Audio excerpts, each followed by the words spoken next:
જામનગરમાંથી નવા વર્ષની અનોખી અને સંસ્કારભરી ઉજવણીના સમાચાર સામે આવ્યા છે. જે સામાન્ય રીતે નવા વર્ષનું સ્વાગત ડીજે, નૃત્ય અને પાર્ટી સાથે કરવામાં આવે છે, ત્યાં તો જામનગરમાં 2026ના નવા વર્ષની સનાતન સંસ્કૃતિ અને ધાર્મિક ભાવના સાથે આવકારવામાં આવ્યું છે.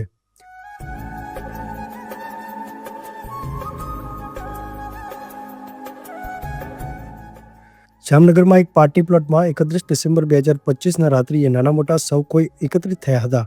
સમગ્ર કાર્યક્રમ દરમિયાન રામધૂન ગુંજન થયું હતું, હનુમાન ચાલીસાનો પાઠ કરવામાં આવ્યો હતો, વિવિધ ધાર્મિક કાર્યક્રમો યોજાયા. આ ઉજવણીમાં બાળકો, યુવાનો તેમજ વડીલો સૌ એકસાથે ભાગ લઈ ભક્તિભાવ સાથે નવા વર્ષનું સ્વાગત કર્યું હતું, જે સમાજમાં સંસ્કૃતિ અને પરંપરાનો સંદેશ આપતી જોવા મળી.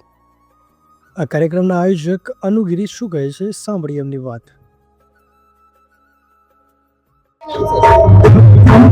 जय श्री कृष्ण, राधा राधा। मेरा नाम अनुगीरी है। मैं ये बताती हूँ, बहुत ज्यादा खुशी हो रही है कि हमने 31st सेलिब्रेट वेस्टर्न स्टाइल हमने अपने सनातन ध्यान में रखते हुए इसको आयोजित किया। यहाँ पे हमको जामनगर की पब्लिक, यहाँ पे बाला की पूरी टीम हमारे साथ जुड़ी है। ये हमारे जितने भी श्रद्धा और भावपूर्वक माता बना के दिया गया है। मेरा ऐसा मानना है कि किसी भी चीज का सेलिब्रेशन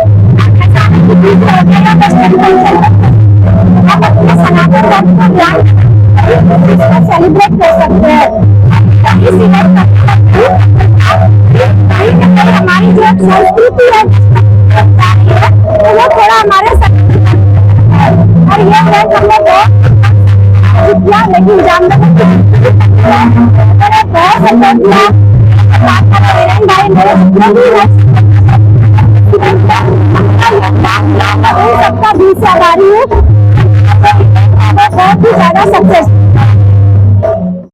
નવા વર્ષને અમે માત્ર ઉત્સવ જ નહીં પરંતુ સંસ્કાર સાથે ઉજવવાનો પ્રયાસ કર્યો છે.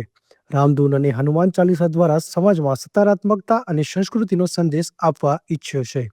આ જ રીતે જામનગરમાં સનાતન સંસ્કૃતિ સાથે 2026ના નવા વર્ષનું શાંતિપૂર્ણ અને ભાવનાત્મક સ્વાગત કરવામાં આવ્યું હતું. બ્યુરો રિપોર્ટ, જામનગર ઉદય ન્યૂઝ. મારું નામ અંજલિ બાપુજી છે અને હું અત્યારે આ ભક્તિ ઇવેન્ટની અંદર આવેલી છું.